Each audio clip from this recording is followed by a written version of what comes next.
ఆంధ్రప్రదేశ్లో వివిధ ప్రాంతాల్లో అరెస్టైన 50 మంది మావోయిస్టులను పోలీసులు బుధవారం కోర్టులో హాజరుపరిచారు. అంతకుముందు వైద్య పరీక్షల నిమిత్తం వారిని ప్రభుత్వ ఆసుపత్రులకు తరలించారు. అనంతరం వారిని కోర్టులో హాజరుపరిచారు. వీరికి కోర్టు రిమాండ్ విధించింది. అల్లూరి సీతారామరాజు జిల్లాలోని మారేడుమిల్లి అటవీ ప్రాంతంలో మంగళవారం ఉదయం జరిగిన ఎన్కౌంటర్లో మావోయిస్టు పార్టీ అగ్రనేత, కేంద్ర కమిటీ సభ్యుడు హిడ్మాతో పాటు పలువురు మావోయిస్టులు మరణించారు. మరోవైపు అదే సమయంలో ఏలూరు, కాకినాడ, విజయవాడలో మావోయిస్టులు ఉన్నట్లు పోలీసులు పక్కా సమాచారం అందింది. దీని ఆధారంగా ఆయా నగరాల్లోని ఆ ప్రాంతాలలో పోలీసులు ముమ్మర తనిఖీలు నిర్వహించి భారీగా మావోయిస్టులను అదుపులోకి తీసుకున్నారు. అనంతరం వారిని పోలీస్ స్టేషన్కు తరలించారు. విచారణలో భాగంగా వీరి నుంచి పోలీసులు కీలక సమాచారం రాబట్టినట్టు తెలుస్తుంది. అదుపులోకి తీసుకున్న మావోయిస్టుల్లో కేంద్ర కమిటీ సభ్యుడు హిడ్మా భద్రతను పర్యవేక్షించే జ్యోతి సైతం ఉన్నట్లు సమాచారం.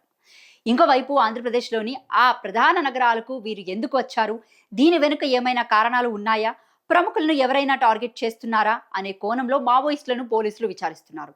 2026 మార్చి నెలాఖరు నాటికి దేశంలో మావోయిస్టులను నిర్మూలించడమే లక్ష్యంగా కేంద్రం ఆపరేషన్ కగర్ను తెరపైకి తీసుకొచ్చింది. మావోయిస్టుల ప్రభావం అధికంగా ఉన్న ఛత్తీస్గఢ్లో భద్రతా దళాలు కుంబింగ్ను తీవ్రతరం చేశాయి. వరుస ఎన్కౌంటర్లతో మావోయిస్టులు పార్టీకి కోలుకోలేని దెబ్బ తగిలింది. ఈ నేపథ్యంలో ఛత్తీస్గఢ్ అటవీ ప్రాంతం నుంచి ఆంధ్రప్రదేశ్ అటవీ ప్రాంతంలోకి మావోయిస్టులు వచ్చారని ఒక చర్చ సైతం సాగుతుంది.